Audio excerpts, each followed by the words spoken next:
तुम्ही वारंवार देवा भाऊला रेटा लावला, गोरक्षणासाठी काहीतरी करा, गोरक्षणासाठी काहीतरी करा.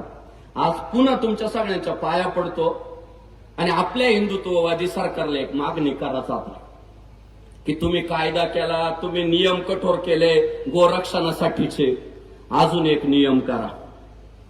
ज्या भागामध्ये गाय कापली आणि ज्या गावातून गाडी भरली तिथल्या पोलीस अधिकाऱ्यावर सुद्धा कारवाई झाली पाहिजे.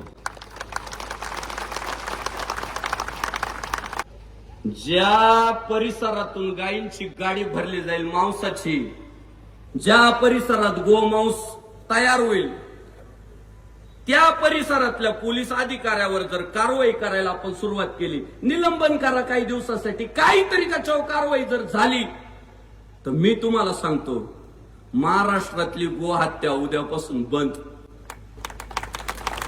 सगळं पोलीस प्रशासनावर येऊन थांबलंय. सरकारने आपली पावलं पद्धतशीर उचललेली आहे.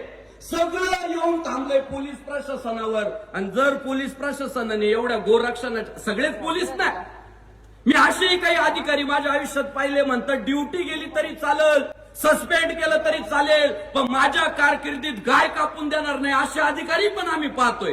का? त्यांच्या शरीरात रक्त शिवरायांचं आलंय, अहिल्यादेवींचं आलंय, भगवान बाबांचं आलंय.